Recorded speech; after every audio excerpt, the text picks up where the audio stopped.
ਜਾਂਦੇ ਹੋ, ਖੋ ਕੇ ਮਾਲ ਯਤੀਮਾਂ ਦਾ ਤੇ ਭੇਜ ਮਸੀਤੀ ਜਾਂਦੇ ਹੋ, ਫੱਟ ਦਿਲਾਂ ਦੇ ਸੀਂਦੇ ਨਹੀਂ ਤੇ ਟੋਪੀਆਂ ਸੀਤੀ ਜਾਂਦੇ ਹੋ, ਨਫਸ ਤੇ ਛੁਰੀ ਫੇਰਦੇ ਨਹੀਂ ਦੁੰਬੇ ਕੀਤੀ ਜਾਂਦੇ ਹੋ, ਫਰਜ਼ ਭੁਲਾਈ ਬੈਠੇ ਹੋ, ਨਫਲਾਂ ਨੀਤੀ ਜਾਂਦੇ ਹੋ, ਉਹ ਦੱਸੋ ਤੇ ਸਹੀ ਬੁੱਲੇ ਸ਼ਾਹ ਨੂੰ ਇਹ ਕੀ ਜਾਂਦੇ हो।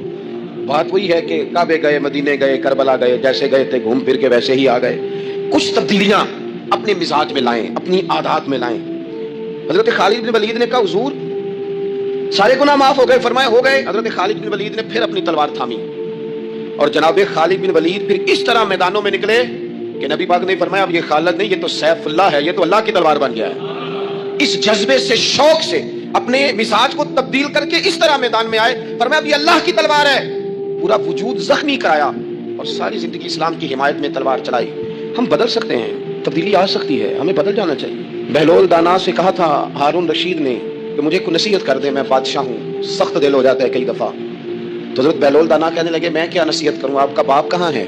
कहने लगे कब्रिस्तान में। कहा एक बड़ा भाई भी था, बड़ा प्यार करता है, सुना आपसे, कहाँ है? कहा कब्रिस्तान में। तो कहा वो एक चचाजाद भी आपके साथ मैंने देखा है। कहा वो भी कब्रिस्तान में। याद कराना शुरू किया हजरत बहलोल ने। फरमाया वो ननिहाल वाले, ददिहाल वाले, वो मामू, वो चाचू का सब कब्रों में।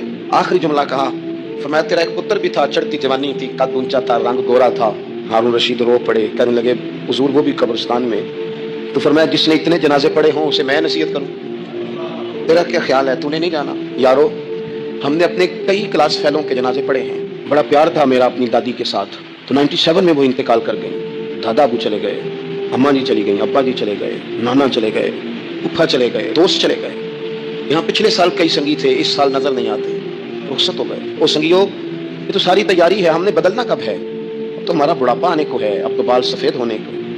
तब्दीली किस वक्त? अल्लाह ताला ने कुरान मजीद फुरकान हमीद के अंदर फरमाया अल्लाहु वलियुल्लज़ीना आमनू युखरिजुहुम मिनज़्ज़ुलुमाति इलन-नूर। अल्लाह मोमिनों का वली है, वो इन्हें अंधेरों से नूर की तरफ निकालता है, वो रास्ता दिखाता है। बार बार राह खुलती है हमारे सामने, पर हम कबूल करने को तैयार नहीं होते। कुछ तब्दीली अब आ जाए, कुछ जुबान में मिठास आ जाए, कुछ हमारे अमल में पुख्तगी आ जाए। हम ना बहुत सारे काम लोगों को देख कर करते हैं, इससे थोड़ी जान छुड़ाई जाए। कुछ अपने अंदर जो कबाहते हैं, कुछ अपने साथ जंग की जाए। नबी पाक अलैहिस्सलाम ने फरमाया अफजल जिहाद अपने नफ्स से लड़ाई करना है। अपने आप के साथ कुछ जद्दोजहद की जाए, कुछ अपने खिलाफ भी चला जाए। सारी जिंदगी दूसरों से लड़ते, दूसरों पर अपनी गलतियों का बोझ डालते गुजर गई, कुछ अपने नफ्स पर भी। हजरत बायज़ीद बुस्तामी से किसी ने कहा हुजूर मैंने अल्लाह तक जाना है, रास्ता बता दें। फरमाया 2 कदम का रास्ता है। फरमाया एक कदम अपने नफ्स की ख्वाहिश पे रख ले तो दूसरा कदम तेरा रब तक पहुंच जाएगा।